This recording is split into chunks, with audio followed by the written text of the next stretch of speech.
Living in the country provided little entertainment, so it was fortunate when Steve was finally old enough to drive. He saved his money and purchased a '64 Chevy Impala. He and I would make the 3-mile trip to town whenever we were bored or needed to pick something up for Mom. One dark, rainy night, we announced to our parents, "We're heading into town for pizza." Steve slid into the driver's seat and buckled his lap belt. I was so excited to be tagging along. I entered the passenger side, giving absolutely no thought to my seatbelt. The true reason for the trip was Steve wanted to have a cigarette, which of course my parents did not approve. He liked to drive fast on the winding country roads, and it was his first trip into town after a week-long vacation to Florida with his girlfriend and her family. As he turned the radio volume full throttle, I noticed he had a devious expression on his face. He reached under the seat and brought up a small bag. With a sly grin on his face, he said, "Look what I bought on the drive back from Florida." I was surprised when he pulled out a package of firecrackers. With his window already rolled down, he grabbed a bottle rocket and ignited the short fuse with his lit cigarette and flung it out the window. It shot wildly into the air, exploding behind us. As he accelerated even faster, he lit another and pitched it out the window. This one landed in a nearby cornfield and it exploded. By this time, we were traveling at least 80 miles per hour. Wanting to join in on the excitement, I rolled my window down, saying, "Let me try one."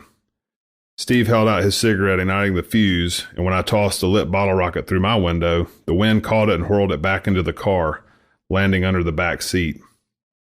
After an ominous hissing sound, it finally exploded. Panicking, Steve momentarily took his eyes off the road. The right front wheel dropped off into the muddy berm on the side of the road, causing him to oversteer in a desperate attempt to regain control. At the speed we were traveling, it was a futile attempt, and we crossed the center line, sending us straight into the adjacent cornfield.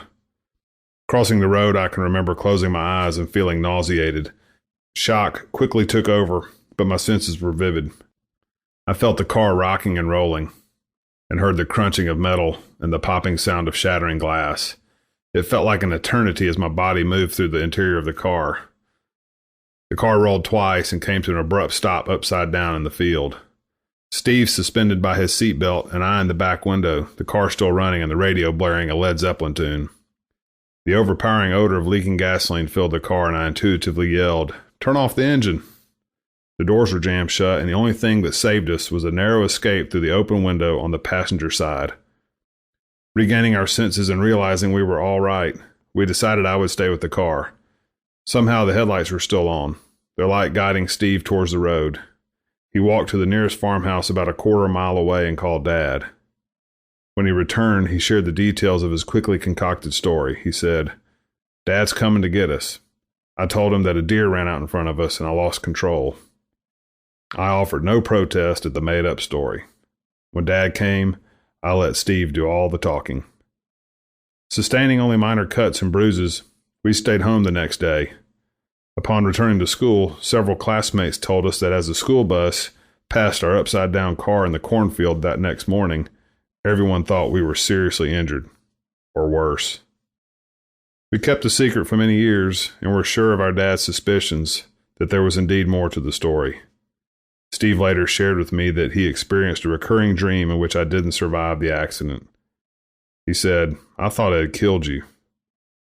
Even though he liked to pick on his little brother from time to time, that spoke volumes of the love and genuine concern he had for me.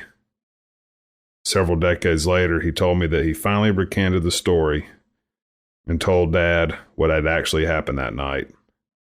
I didn't press for details, and Dad never spoke of it. All I knew was that it wasn't our time to go to heaven that night.